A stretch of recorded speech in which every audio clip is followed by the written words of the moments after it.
لا حول ولا قوة إلا بالله العلي العظيم اعوذ باللہ من الشیطان اللعین الرجیم بسم اللہ الرحمن الرحیم الحمد للہ والصلاة وعلیہ رب اشرح لی صدری ویسر لی امری واحلل عقدۃ من لسانی یفقہوا قولی اما بعد۔ اعزائے گرامی، سالہ گزشتہ کی طرح امسال بھی تفسیر قرآن کے عنوان سے یہ درس آپ کے سامنے پیش کیا جا رہا ہے۔ اس سے پہلے سورہ حجرات، سورہ یاسین، سورہ لقمان اور سورہ واقعہ، ان تمام سوروں کی تفاسیر آپ کی خدمت میں پیش کی جا چکی ہیں۔ اب جو ہے اس سال انشاءاللہ سورہ مومنون، جس میں مومنین کی صفات کا تذکرہ کیا گیا ہے کہ مومن حضرات کون ہیں، آپ کے سامنے اس سورہ کے بارے میں بتانا ہے اور اس سورہ کی آیتوں کی تفسیریں آپ کے سامنے پیش کرنی ہے۔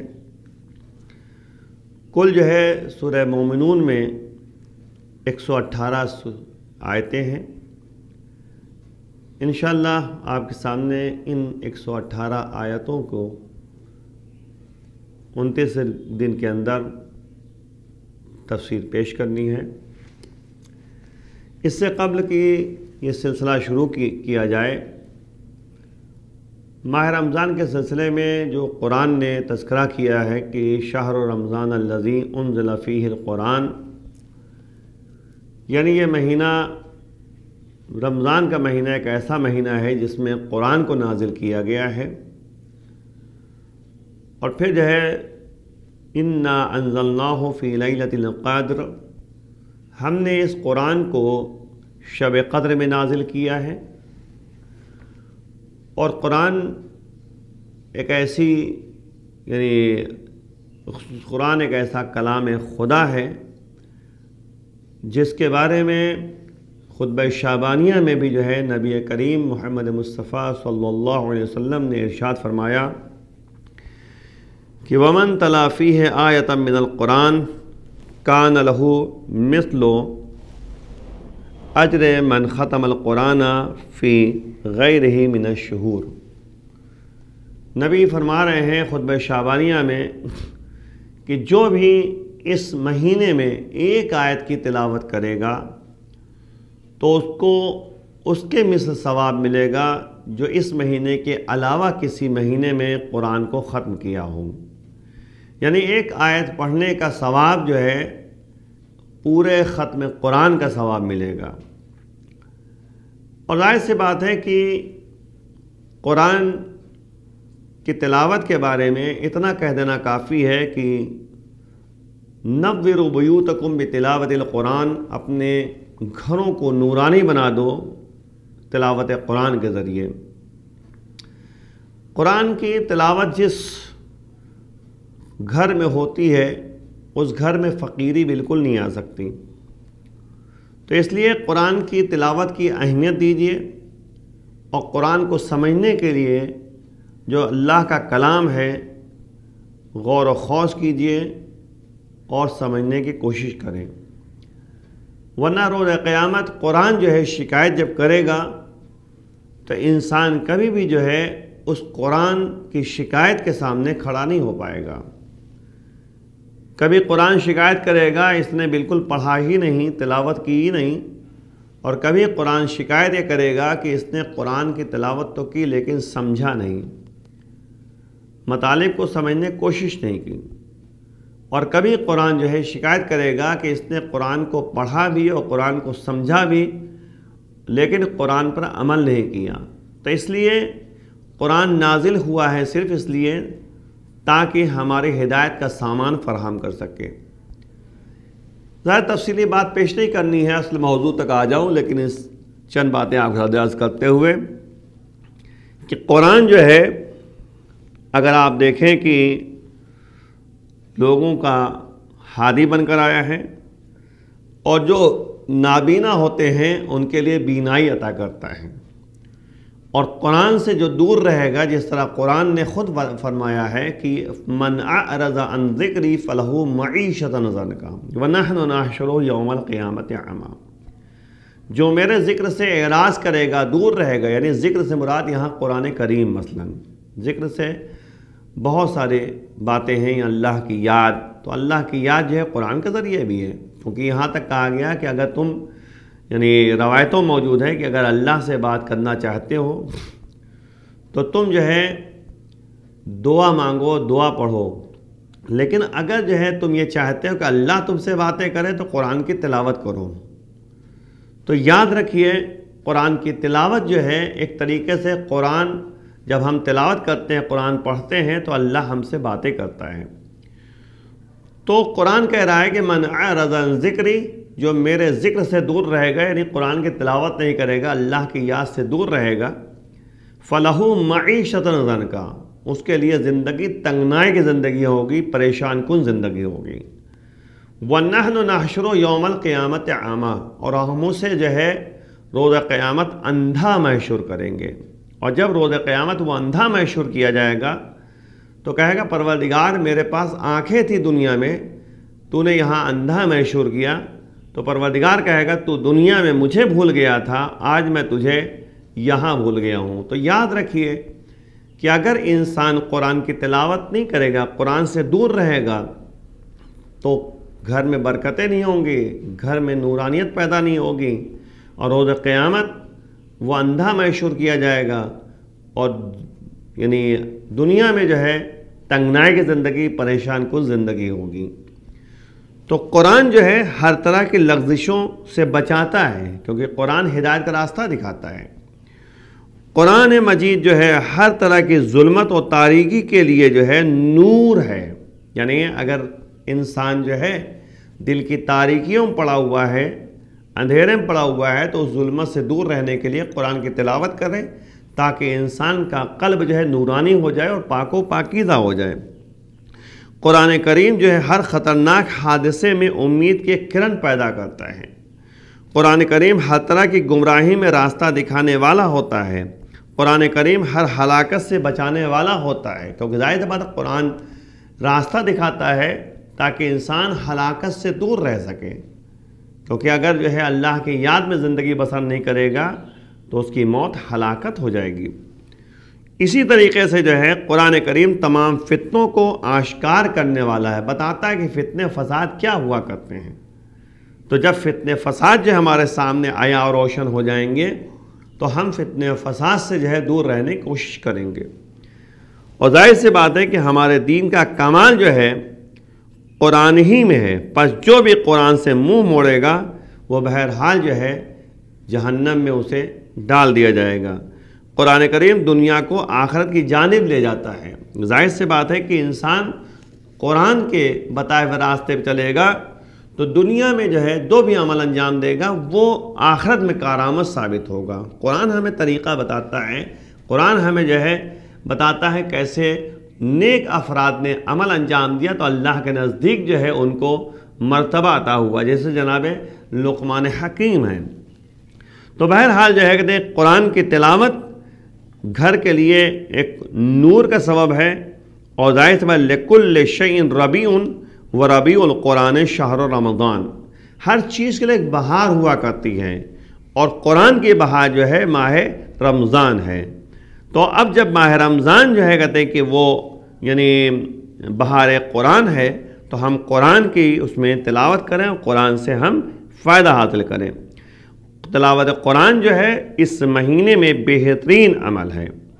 تو بہرحال جو ہے تفصیلی بات نہیں پیش کرنی ہے، بس قرآن کے سلسلے میں چند باتیں ہم نے آپ سامنے پیش کی۔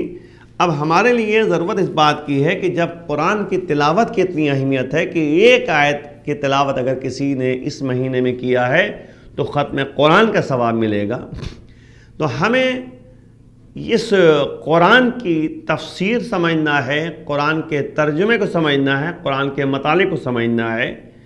تو اس سلسلے میں جو ہے اس سورے کو جو ہے انتخاب کیا گیا ہے تاکہ یہ بتایا جا سکے کہ مومنین کی صفات کیا ہوا کرتی ہیں۔ تو سورہ مومنون جو ہے آیہ کریمہ قد افلح المومنون الذین هم فی صلاتہم خاشعون، بے شک جو ہے مومنین کامیاب ہیں. یعنی اب جو ہے پروردگار نے قد کے ذریعے اس بات کی طرف متوجہ کر دیا کہ بے شک بتحقیق صرف و صرف جو ہے مومنون کامیاب ہیں.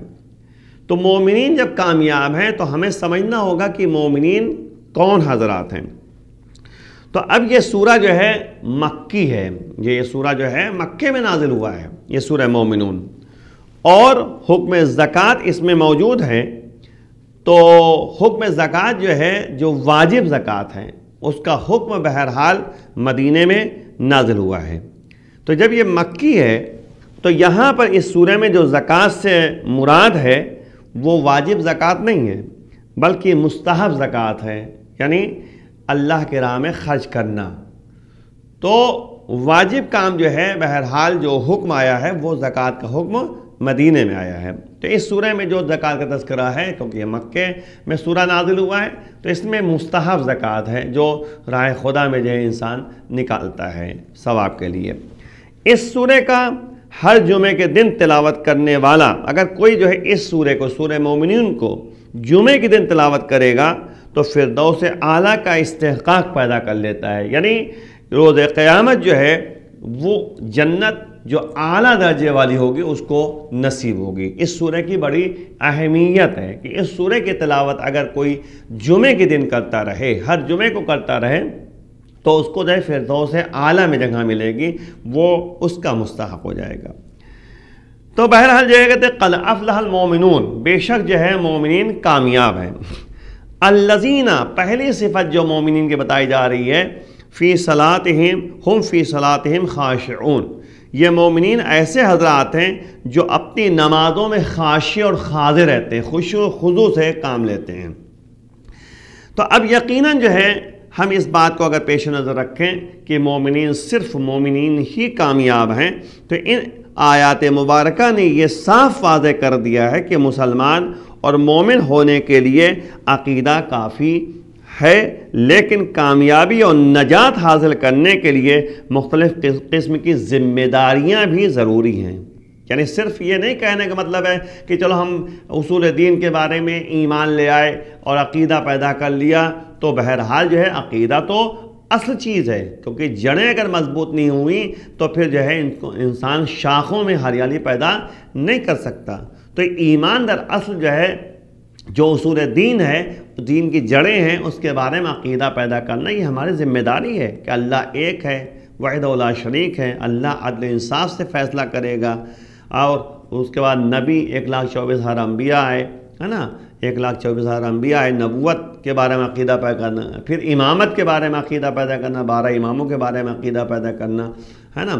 اسی طریقے سے قیامت کے بارے میں عقیدہ پیدا کرنا. تو یہ 5 جو اصول دین ہیں، ہمیں اس کے بارے میں عقیدہ پیدا کرنا، اعتقاد پیدا کرنا ہے اور باقاعدہ جو ہے یعنی یقین پیدا کرنا ہے.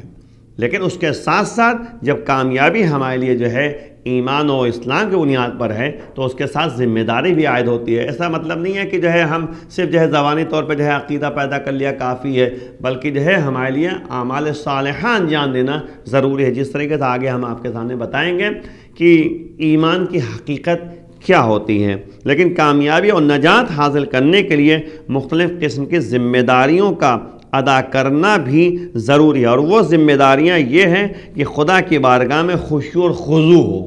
دیکھیے یاد رکھیے کہ نماز جو انسان پڑھ رہا ہے، ہم فی صلاتہم خاشعون، اس میں خشوع اور خضوع پیدا ہونا چاہیے، حضور قلب پیدا کرنا چاہیے. عام طور پہ ہوتا کیا ہے کہ ہم نماز پڑھ رہے ہیں اور اس کے بعد جو ہے ہمارا دل کہیں اور ہے. اور بندوں کے لیے مال زکوٰۃ ادا کرنا ہوگا، اور اخلاقی اعتبار سے لغویات سے پرہیز کیا جائے، لغویات یعنی بیہودہ کاموں سے دور رہا جائے. تو ان تمام باتوں کو انشاءاللہ آپ کے سامنے آگے بتایا جائے گا. فی الحال جو ہے پہلی صفت جو آپ کے سامنے ہے کہ الذین هم فی صلاتہم خاشعون، یعنی بے شک جو ہے مومنین کامیاب ہیں، اور یہ مومن ایسے کہ جو کہتے ہیں کہ اپنی نمازوں میں جو ہے خاشع اور خاضع ہوا کرتے ہیں. تو ان شرائط کے بغیر جو ہے نجات کا امکان نہیں ہوتا. تو تو روایات میں جو ہے موجود ہے کہ حضرت علیہ السلام نے ولادت کے بعد سب سے پہلے انہی آیات کی تلاوت کی تھی، یعنی سورہ مومنون میں جو ہے جو شروع کی آیتیں ہیں اسی کی تلاوت جو ہے مولا کائنات نے جب ولادت ہوئی تھی تب انہوں نے جو ہے ان آیات کی تلاوت کی تھی۔ ظاہر سی بات ہے کہ آپ کو معلوم ہے کہ مولا کائنات کی ولادت بسعادت جو ہے خانہ کعبہ میں ہوئی تھی، اور اس کے بعد ان کے لیے خاص طور پہ در بنا تھا۔ پھر اس کے بعد 3 دن کے بعد جو ہے فاطمہ بنت اسد جو ہے مولا کائنات دونوں ساتھ ساتھ باہر نکلے تھے، نبی کریم وہاں پر آئے تھے۔ بہرحال تفصیلی گفتگو پیش نہیں کرنی ہے۔ تو پھر نبی نے جب یعنی مولا کائنات کو ہاتھوں بلند کیا تھا تو قرآن کی تلاوت کی تھی، تو مولا کائنات نے انہی آیات کی تلاوت کی تھی، اور پیغمبر نے جو ہے سند دی تھی کہ یہ نجات تمہارے ذریعے ہی حاصل ہوئی ہے، یعنی یہ مومنین جو قد افلح المومنون ہیں، مومنین کامیاب ہیں بے شک، تو پھر نبی نے یہ سند دی تھی کہ نجات تمہارے ذریعے ہی حاصل ہوئی ہے۔ گویا محبت اہل بیت انسان کو منزل نجات تک لے جاتی ہے۔ یاد رکھیے گا کہ مولا کائنات کی محبت اور علی کی جو ہے محبت یہ ہمارے لیے بہرحال ضروری ہے۔ اسی لیے جو ہے نبی نے غدیر خم کے میدان میں جب ولایت علی کا اعلان کیا تھا تو بارگاہ معبود میں یہ دعا کی تھی، اللہم وال من والاہ وعد من عداہ وانصر من نصرہ واخذل من خذلہ۔ ظاہر سی بات ہے جو علی سے محبت کرے گا اللہ اس سے محبت کرے گا، جو علی کی ولایت کو قبول کرے گا اللہ کی ولایت کو اس نے قبول کیا ہے، اور ظاہر سی بات ہے کہ جو علی کی مدد کرے گا اللہ اس کی مدد کرے گا، جو علی کو ذلیل و خوار کرنا چاہے گا تو اللہ اسے ذلیل و خوار کرے گا۔ تاریخ نے جو ہے پلٹ کے آواز دی اسی بنیاد پر کہ جن حضرات نے علی کا ساتھ دیا تھا اللہ نے بھی ان کا ساتھ دیا، اور جن حضرات نے جو ہے علی کی مخالفت کی دشمنی کی اللہ کے وہ دشمن بن گئے۔ تو یاد رکھیے گا کہ یہ تمام علی کی فضیلتیں ہیں جو نبی نے بیان فرمائی ہے۔ تو یاد رکھیے کہ نبی نے بھی جو ہے اس بات کی طرف متوجہ کر دیا کہ اگر کسی کو نجات حاصل کرنی ہے تو علی کے ذریعے ہی جو ہے نجات اسے ملے گی۔ قابل غور بات یہ ہے کہ واضح رہے کہ دنیاوی فلاح اور کامیابی کے 3 اسباب ہوتے ہیں، یعنی انسان اگر جو ہے دیکھنا چاہتا ہے کہ کون کامیاب ہے تو دنیا میں جسے کامیاب مانا جاتا ہے اس کے اندر 3 باتیں پائی جاتی ہیں۔ ایک بقا، یعنی باقاعدہ جو ہے انسان دنیا میں رہے، اور دوسری بات بے نیازی، یعنی وہ سوچتا ہے کہ ہمارے پاس جو ہے پیسہ بہت زیادہ ہو، ہمارے پاس مال و دولت ہو، بہترین مکان ہو، ہم کسی کے در پہ نہ جائیں، ہم بے نیاز رہیں۔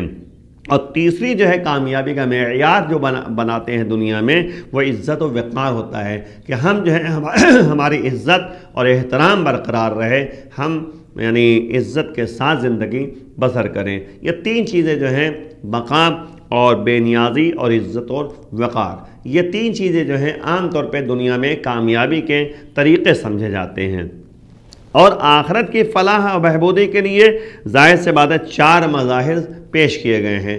4 چیزیں ہمارے لیے جو ہے آخرت میں کامیابی کے ہونا چاہیے۔ جس طرح دنیا میں کامیابی کے اصول یعنی پیش کیے جاتے ہیں ویسے ہی آخرت کے جو ہے کامیابی کے اصول اور مظاہر جو ہے پیش کیے جا رہے ہیں۔ پہلی بات یہ ہے کہ غیر فانی بقا، یعنی غیر فانی بقا کا مطلب یہ ہوتا ہے کہ یعنی ایسی بقا ہم کو ملے جو فنا کبھی نہ ہو۔ تو آخرت میں کیا ہوتا ہے؟ بقا ملے گی لیکن فنا نہیں ہے، کیونکہ ظاہر سی بات ہے کہ دنیا فانی ہے لیکن آخرت میں جو ہے فنا نہیں ہے۔ آخرت میں ہمارے لیے ضرورت اس بات کی ہے کہ ہم یعنی ایسے کام کو انجام دیں جو آخرت میں ہمیں بقا ملے۔ اور دوسری بات یہ ہے کہ مکمل بے نیازی ہمارے سامنے ہونی چاہیے، نہیں صرف اللہ سے ہم جو ہے یعنی نیاز مند رہیں اور اللہ کے علاوہ ہر ایک سے بے نیاز رہیں، تبھی جو ہے صحیح معنوں میں آخرت میں ہمیں کامیابی مل سکتی ہے۔ اور ہر اعتبار سے عزت و وقار، یعنی ہر اعتبار سے مطلب یہ ہے کہ ایمان کے اعتبار سے، تقویٰ کے اعتبار سے، علم کے لحاظ سے، ہر لحاظ سے جو ہے ہمارے پاس عزت ہونی چاہیے۔ یعنی ہمیں وہ دیکھنا ہے ایسی عزت جو اللہ پسند کرے، ایسا احترام جو اللہ پسند کرے، اللہ کے لیے ہونا چاہیے۔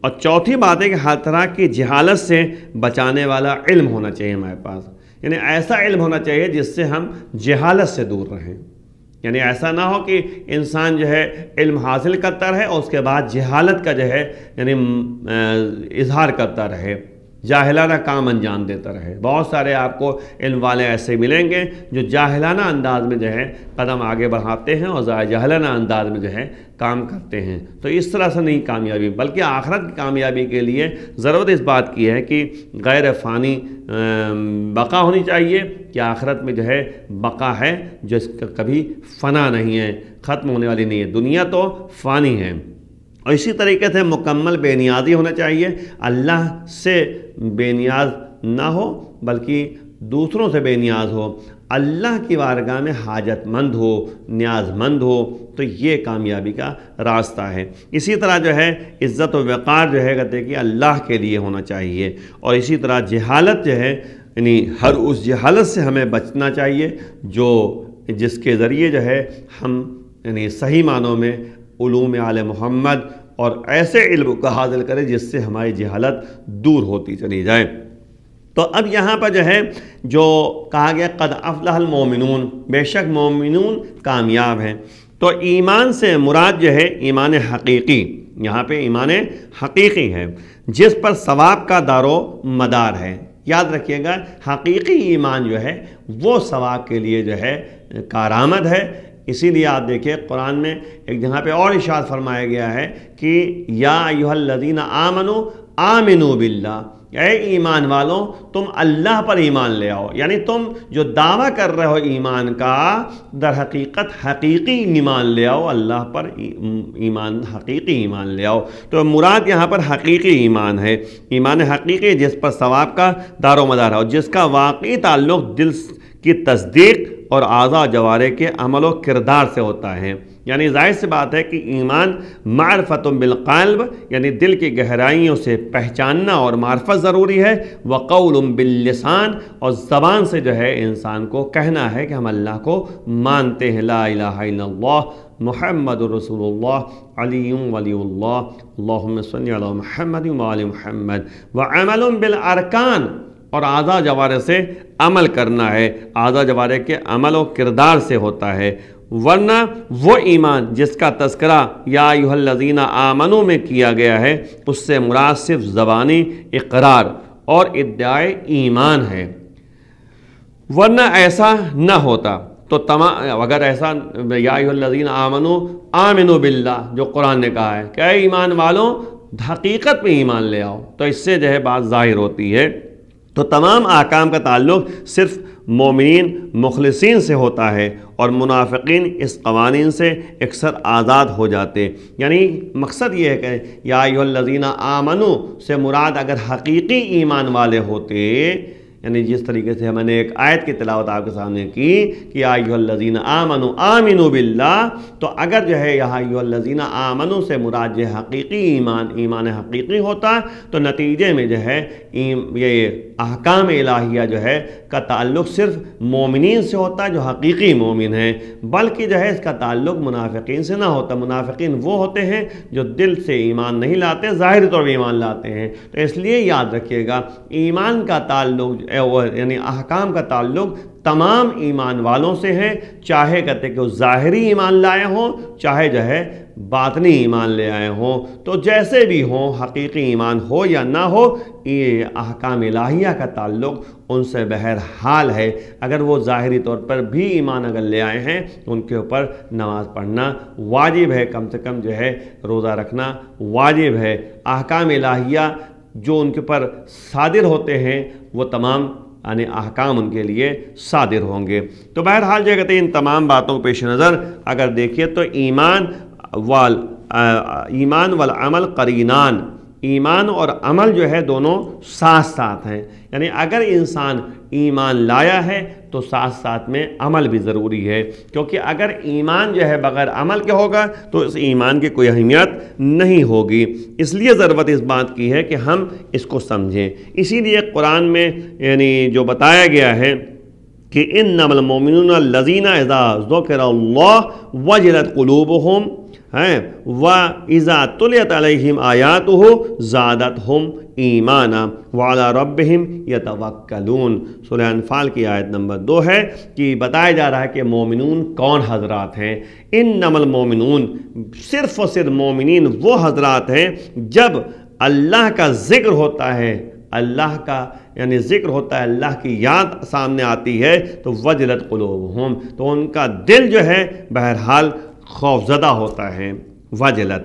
وَإِذَا تُلِيَتْ عَلَيْهِمْ آيَاتُهُ، جب آیات الہیہ کی تلاوت ہوتی ہے تو زادتہم ایمانا، تو ان کے ایمان میں اضافہ ہونے لگتا ہے، بڑھنے لگتا ہے۔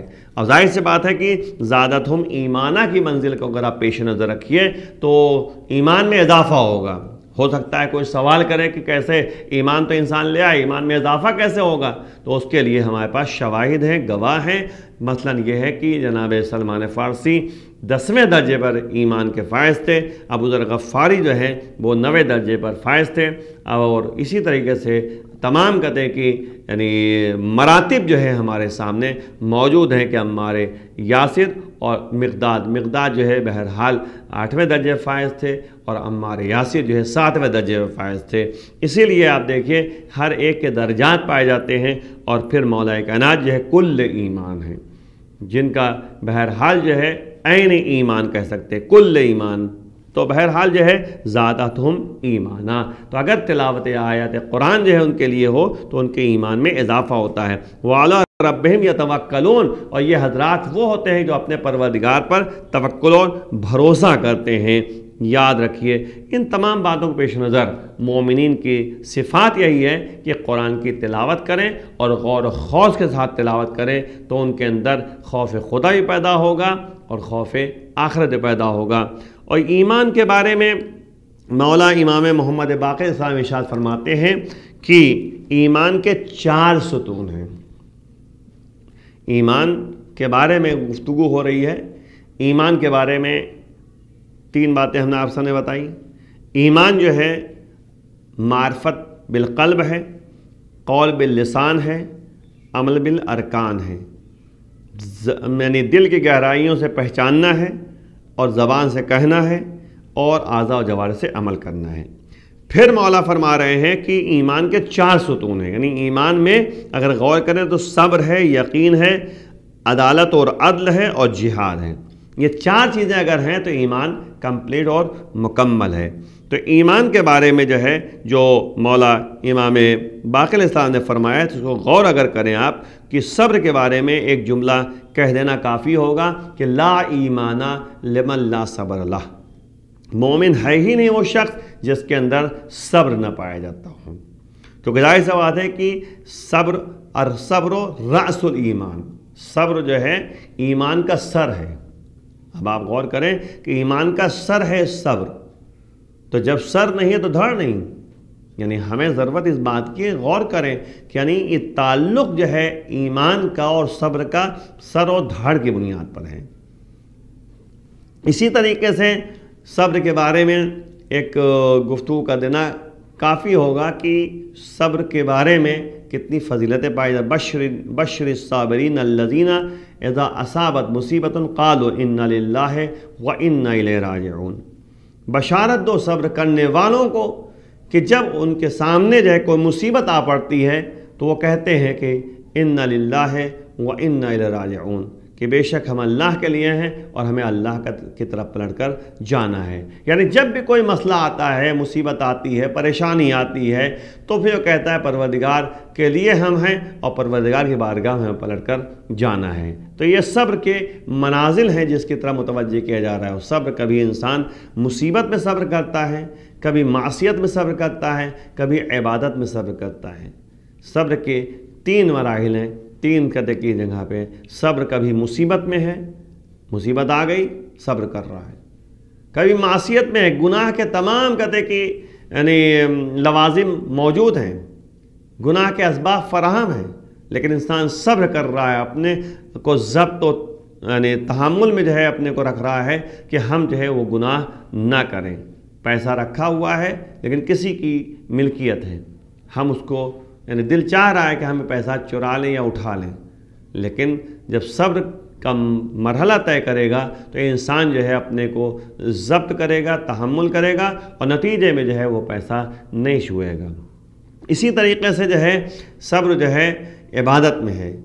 صبح اٹھنا ہے تو چاہے جتنی نیند آ رہی ہو لیکن ہم صبر تحمل سے جو ہے اللہ کی عبادت کریں گے اور اللہ کی عبادت میں جو ہے مصروف رہیں گے۔